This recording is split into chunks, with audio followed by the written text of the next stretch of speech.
Okay, part 2 of 5.5. So when I left you, I had these just left for you to try after we did some examples of finding the domain and range on a graph. And then we're just going to finish this last piece, and then that's it for this section.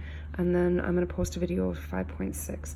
Okay, so let's talk about what we remembered. We're going to find the domain, our x values, range, y values. So we're going to start with our x. And the things that we needed to remember from grade 9 was we have a closed circle here, so it includes 5. Okay, and then we can see that this one doesn't have any endpoint at all, so this is, I always exaggerate this, sorry, I got something underneath my paper here, goes on infinitely. So we can see that x can be 5, but then all of its values are less than, but they go on infinitely. So how are we going to show that? Okay, our domain is going to be, x is going to be less than or equal to, because there's a closed circle here, okay, and the maximum that it could be was 5. Okay, now let's do our range. So our range remembers our y values. So it looks like the maximum that they can be is 2, and then remember that we have this line that's going on infinitely, so our values for y, for our range, are getting smaller, and they're going on infinitely. Like this would eventually just keep going and going and going, right?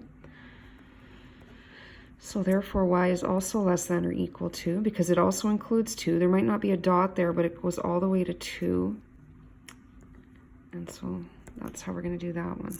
Okay, now this has 2 endpoints. I'm going to exaggerate that. And I like that when that happens, because you put x in the middle, and then these inequality symbols are going to be standard. Over here is always going to be our smallest, and over on this side will be our largest. So you just have to memorize that they're going to look like that. What's the smallest value of x?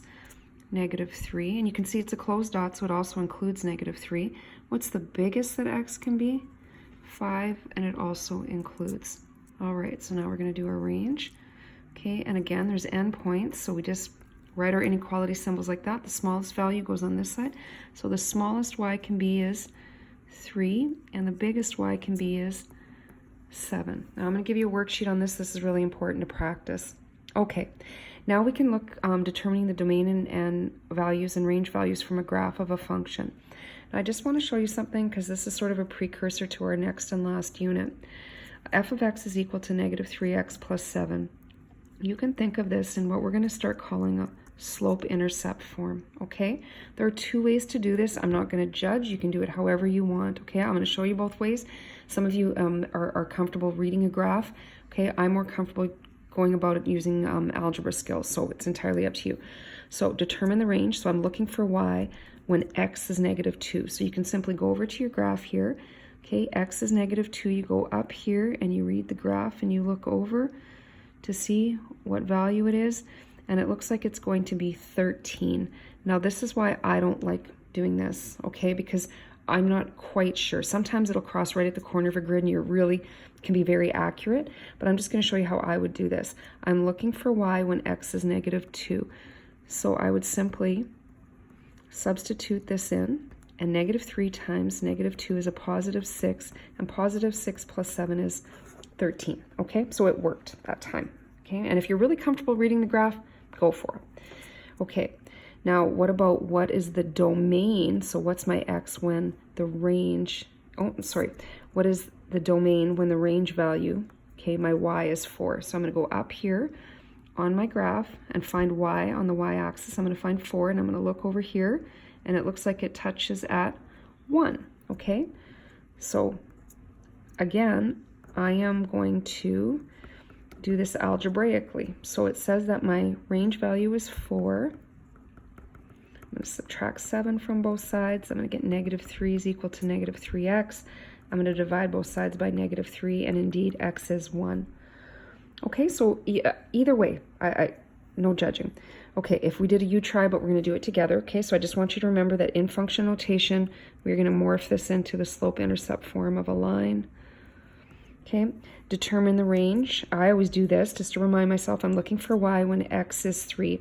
So if I go along the x-axis here to 3, and I look up here, looks like it's going to be not quite at the corner, I don't know, maybe 9. See, and that's what I don't like. So I'm going to go ahead and do this. I'm going to determine y when the domain is 3.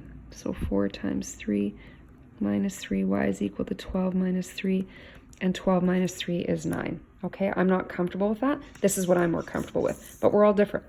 Determine x when y is negative 7. So we're going to go here. Goes by 2, 4, 6, so 7 is going to be right about here, and it looks like it should be negative 1. Okay, so I'm going to punch this in though. Negative 7 is equal to 4x minus 3. I'm going to add 3 to both sides and get negative 4 is equal to 4x. Divide both sides by 4, and yeah, x was negative 1. Okay, so that was the last part of 5.5. So I'm going to stop the video here, and then I'm going to do a video on 5.6.